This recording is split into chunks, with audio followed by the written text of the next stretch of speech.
Boa noite a todos. Se não me engano, a nossa quinta live, né? Toda quinta-feira, às 19 horas, 7 da noite. E vamos aqui, rapidamente, no máximo 15 minutos, colocar vocês a par do que está acontecendo no governo. Estive em São Paulo hoje, comemorando antecipadamente o dia do nosso Exército. E ali, né, o que está nas mídias aí foi o que eu falei sobre a imprensa.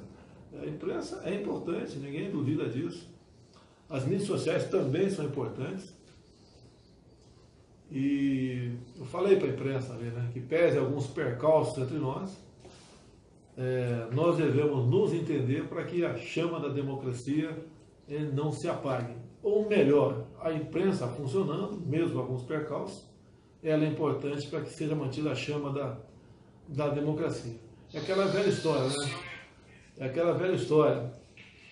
É melhor uma imprensa, às vezes, capengando do que sem ter imprensa. Certo? Então, logicamente, da minha parte, quero sim conversar com a imprensa.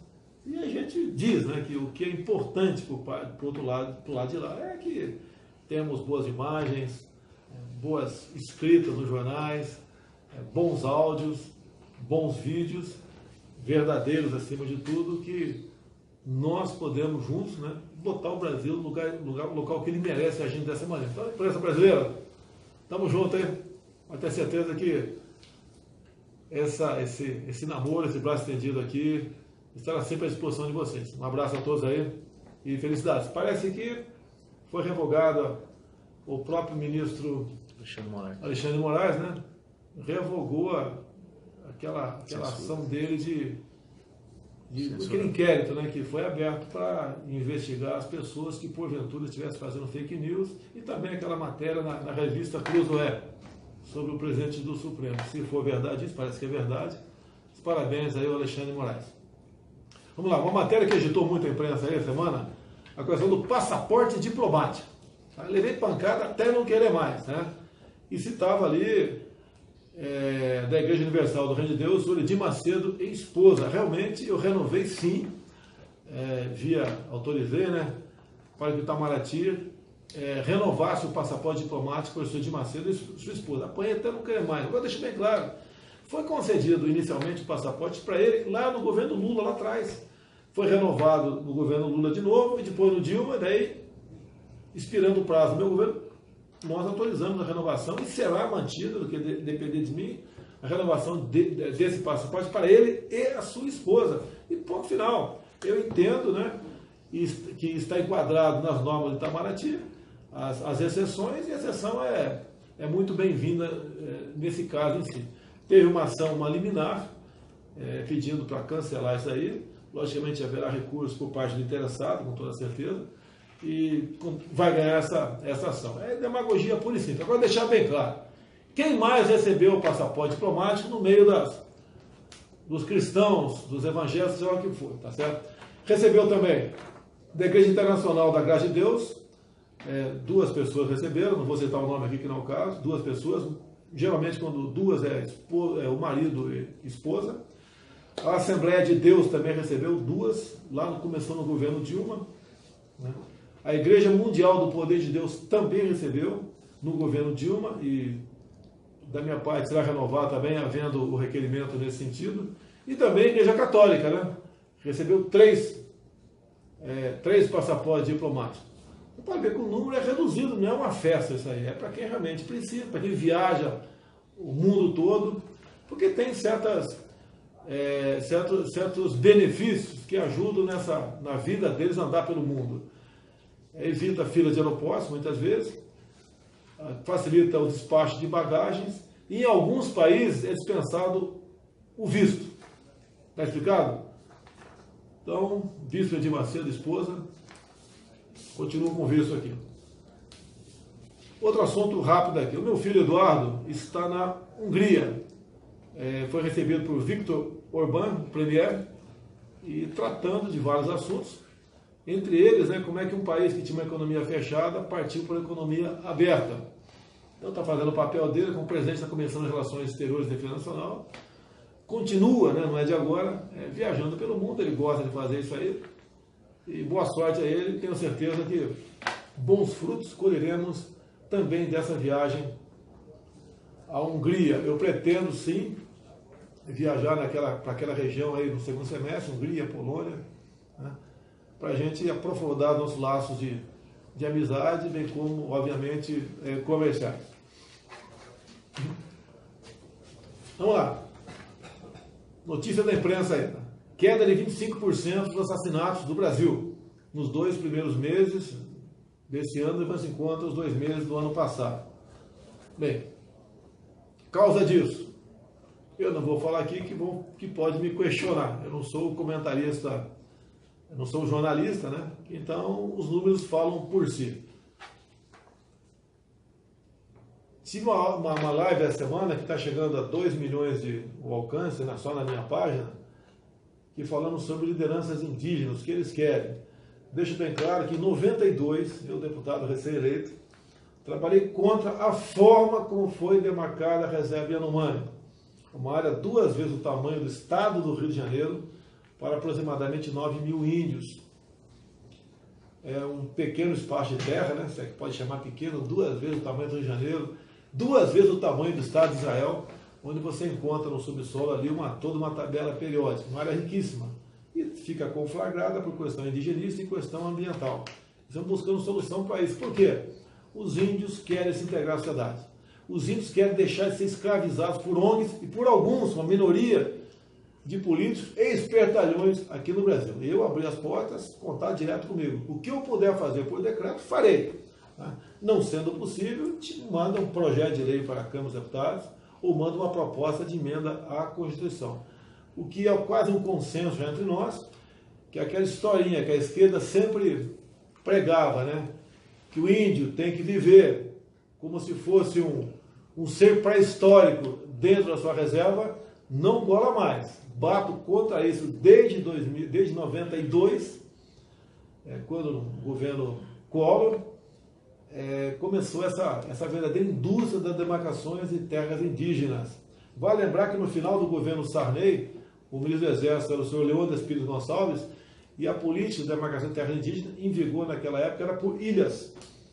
Bem, logicamente, quem está lá de fora olha para dentro do Brasil, né, tem uma visão nossa, que vocês sabem qual que é, em grande parte, e outra, em grande parte, mudando essa forma de nos ver lá de fora para dentro.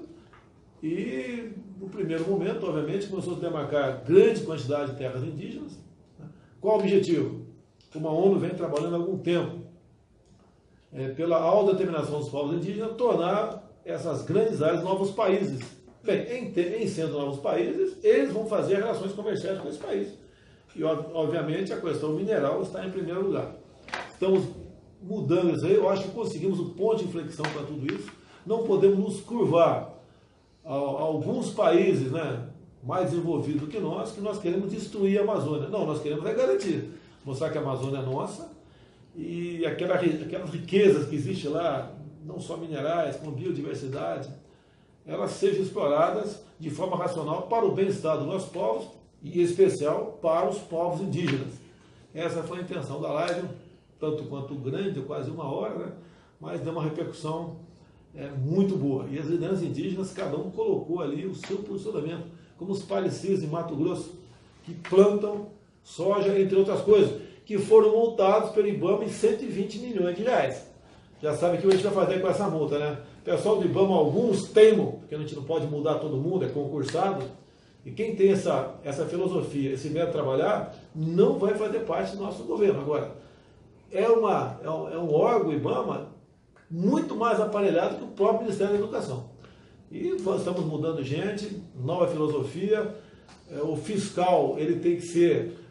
Quando um fazendeiro, por exemplo, recebe um fiscal, tem que ter o prazer de receber o fiscal. Agora, até há pouco tempo, era um pavor, chegava com multa. Alguns poucos, a minoria, aquela multa desse tamanho, ir lá para um cantinho, para bater um papo com o dono da terra. Isso mudou. Então, resolvido. Lei Rouanet. Essa desgraça dessa Lei Rouanet, né? Começou muito bem intencionada, depois virou aquela festa que todo mundo sabe, né? Cooptando classes artísticas, pessoas famosas para apoiar o governo. Quantas vezes você viu figurões aí, não vou falar nome não, né? Figurões defendendo Lula livre, viva Che Guevara, o socialismo é o que interessa, tá certo? Lula é isso, é aquilo, em troca da Lei Rouanet, o pessoal recebia até, acredite, né? O limite era, o teto, 60 milhões de reais. Então, artistas recebiam até 60 milhões de reais, ou poderiam receber. Passamos esse limite para quanto? 1 milhão de reais. Eu acho que está alto ainda, mas diminuímos 60 vezes o valor desse teto. Então, mais gente, mais artistas poderão ser beneficiados da Lei Rouanet. E com 1 milhão de reais, com todo respeito, né, dá para fazer muita coisa, em especial alavancar esses artistas da terra, raiz, para que, quem sabe, eles tenham uma carreira bastante promissora no futuro. Pronto, chega aí, Rony. Secretaria da Pesca, isso é importante porque há uma festa no seguro-defeso, uma festa, certo? O que é o seguro-defeso? Por 3 ou 4 meses por ano, o pescador, como ele não vai pescar, né, época do peixe se reproduzir, ele ganhava um salário mínimo por mês. Ok? É bem-vinda a proposta. Agora, nós calculamos que 65%, ou seja, 2/3, sejam fraudes. Fraudes. Tá? O que a gente quer fazer agora? Combater as fraudes. Gasta-se mais de 2 bilhões de reais por ano com essa rúbrica e devemos combater isso daí. Tem gente que mora aí na costa, né, do Brasil que nem sabe que a água do mar é salgada, mas recebe o seguro-defeso. Tem um estado, eu vou falar qual é esse estado, para evitar problemas, né? Mas lá na frente vai dizer com toda certeza, se a gente conseguir a prova, onde o governador daquele estado tinha a senha. Então eu fazia o cadastramento, sabe como? Por telefone. Ligava para as pessoas, né? Sabia aproximadamente, logicamente, onde essa pessoa morava, e fazia o cadastramento por telefone. E era assim, era o João, né? O João, o senhor tal, o senhor pesca, não pesca, a pesca é assim, pode cadastrar isso e aquilo. Pessoa humilde, né? Acabava dando seus dados e passava a ser beneficiário, então, do seguro-defeso. Daí perguntava, o senhor tem esposa? Tenho. Acaba a esposa também. Tem filho? Quantos filhos? 8 filhos. Mal de idade? Botava os 8 filhos lá. Tá? No vizinho, tio, avô, botava todo mundo. E, logicamente, aquela historinha, né? Olha, é o governo aqui do estado tal, e não esqueça da gente por ocasião das eleições, o seu voto é muito importante. Se alguém um dia falar em tirar isso daí, você fica contra essa pessoa que fizer campanha nesse sentido, porque é um direito teu. E o povo brasileiro, em parte, né, essas pessoas mais humildes, são levadas dessa forma a se associar, a se inscrever e ganhar esse benefício. Detalhe, deixa eu bem claro. Agora, no final de maio, a gente vai lançar um recadastramento. E o que nós pretendemos fazer? Quem até lá voluntariamente sair do sistema, sem problema nenhum, está lixado. Quem teimar em ficar, poderá receber um processo por falsidade ideológica. Coisa que, no fundo, a gente não quer fazer. Mas, se insistir, isso é fraude, é desvio. Não podemos apenas falar que o pessoal que na Lava Jato desviou milhões tem que ser preso, punido, etc. Tem. Agora, quem comete delito dessa natureza é pouca coisa, entre aspas, né? Se for somar todo mundo, 2/3, quase 2 bilhões por ano são desviados do seguro-defeso, fraudulento. Então, vamos ajudar a combater a fraude e o desvio no Brasil. Seguro-defeso está no nosso radar. São pessoas humildes que foram cooptadas, sabemos disso. A gente apela agora que saiam do seguro-defeso quem, porventura, né, não é pescador. Outra coisa, Folha e UOL. Folha e UOL. Todo mundo conhece a nossa querida Folha de São Paulo. Divulgou esses dias que o nosso gasto de publicidade foi 63% maior do que o mesmo período do governo Temer. Vamos lá? Mentira! Mais uma, né? Mais uma. Mentira. Os gastos do período do ano passado, sim, foram 75 milhões do governo Temer. O nosso foi 33 milhões de reais. Agora, por que anunciaram que nós somos maior que 75? Porque as dívidas, né, a fatura de dezembro, nós pagamos em janeiro e fevereiro. Não é da nossa conta, é do governo anterior. Então o pessoal faz essa divulgação mentirosa desses números, né, e daí bota embaixo, olha, esse governo que falou que ia conter despesa com publicidade, está gastando mais. E mais ainda, eu não sei qual TV aqui, Record ou SBT, falou que nós gastamos mais do que com a Globo ainda. Outra mentira.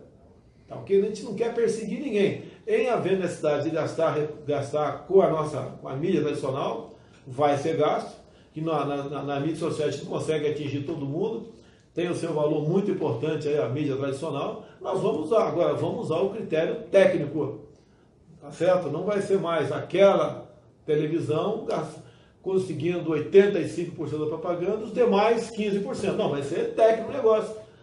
E todo mundo vai receber, se quiser, logicamente, prestar serviço para o governo, vai receber de forma racional esse dinheiro aqui, sem privilégios, tá certo? E sem perseguir ninguém também.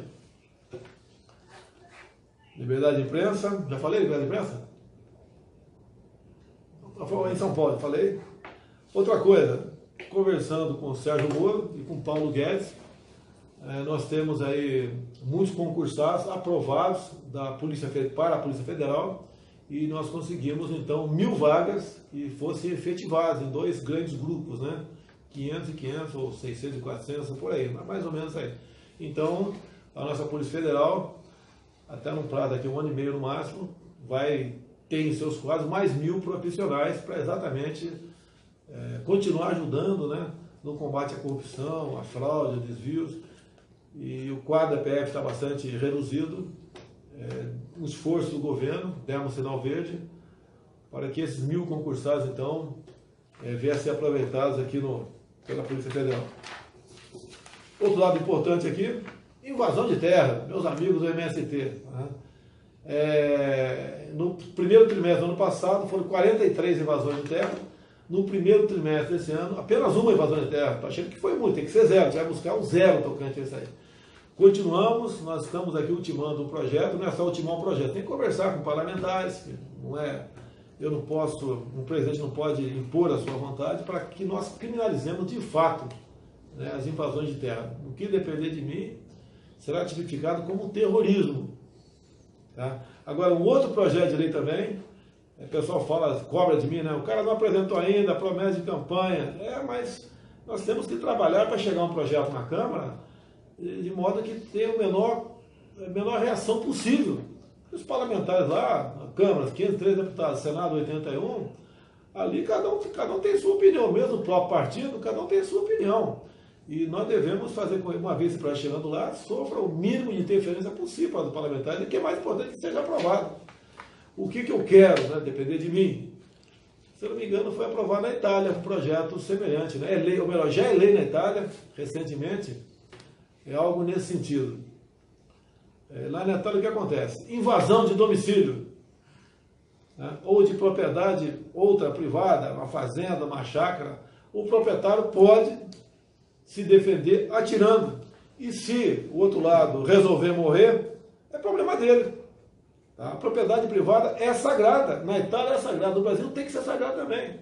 Então o nosso projeto visa o quê? Né? Que em legítima defesa da vida própria ou de outrem, a legítima defesa da propriedade do seu bem próprio ou de outrem, tá certo? Entra aí o excludente de ilicitude, se responde, mas não tem punição. Isso ajuda os nossos policiais, civis, militares, policiais federais. Tá? Também muitas vezes, alguém interfere numa ação criminosa na frente, aquela pessoa na frente já está ameaçando alguém que pode matar o inocente, e aqui atrás um cidadão que tem aporte ilegal de arma, ou um policial, um agente da lei, interfere, vai ter um problema que pode durar 10, 15, 20 anos, pode até ser preso. Olha o caso na Ana Hickman novamente. Ali tem a ver com duas coisas. Um está no projeto do Moro, questão do excesso. O cara invadiu um quarto de hotel, o marginal invadiu um quarto de hotel, deu 2 tiros numa senhora que estava lá dentro, o cunhado da Ana Hickman estava dentro do quarto, se atracou com o cara, com a arma dele, acabou dando 3 tiros na cabeça do vagabundo, E o que acontece? O Ministério Público de Minas Gerais teima em colocar o Coelho da Ana Hickman num tribunal de júri. Não tem cabimento isso. Tá? Aí o que acontece? No projeto do anticrime do Moro, fala da figura do excesso, que interessa para o policial também. Muitas vezes o policial está numa ação de madrugada, uma circunstância bastante adversa, e ele dá mais de 2 tiros em quem estava atirando nele. Mesmo assim, isso é considerado excesso e ele responde. E não são poucos os casos que o policial é enquadrado. Responde, então, por homicídio doloso. No projeto do Moro, o excesso sai fora. Dependemos da Câmara e do Senado. No nosso projeto, que nas próximas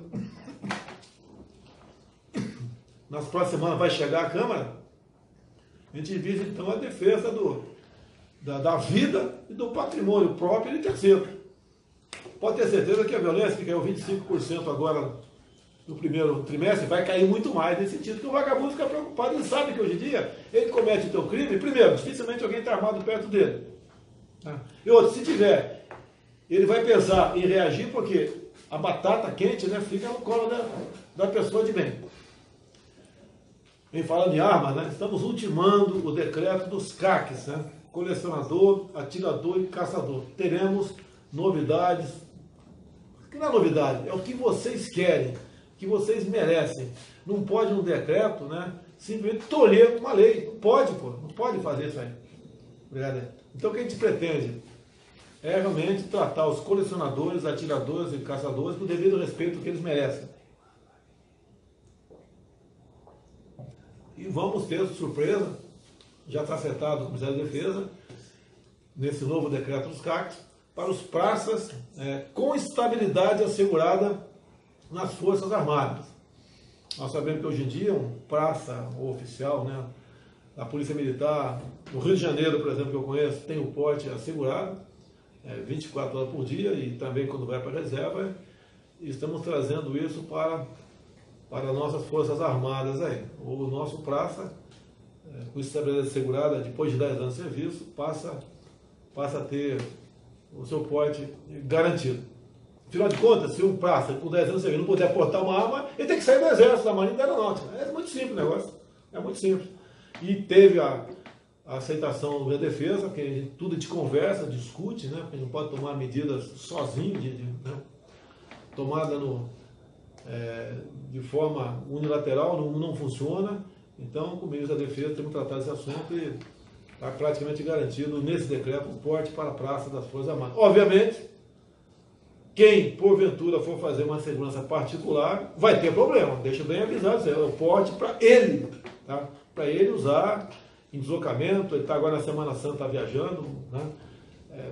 Ou então no retorno de residência para o quartel, por aí o negócio, não é o porte, ele vai ter o direito a porte, mas não é para o cara, para o colega aí fazer segurança particular, seja lá o que for. Invasão de terra. A violência, para curiosidade, né, que diminuiu em média 25%, só no Ceará diminuiu 58%. Talvez, com toda certeza, pela participação da Força de Segurança nesse recente episódio ocorrido lá. Mais uma coisa, faltou falar o assunto mais importante.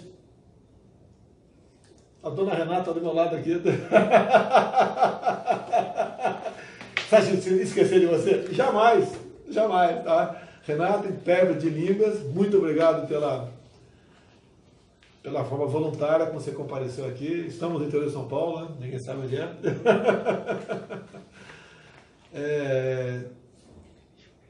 Como é que é? Fala alto aí, cara. Páscoa. Tá ok, valeu. Então, obrigado, Renata, pela presença. E estamos na Páscoa, né? Amanhã. Uma boa Páscoa a todo mundo, que Páscoa é um momento de você refletir, pensar no próximo, perdoar, tá, okay? E agindo dessa maneira a gente faz um mundo melhor para todo mundo. Um grande abraço nos homens e um beijo nas mulheres. Até quinta-feira da semana que vem, se Deus quiser. Valeu!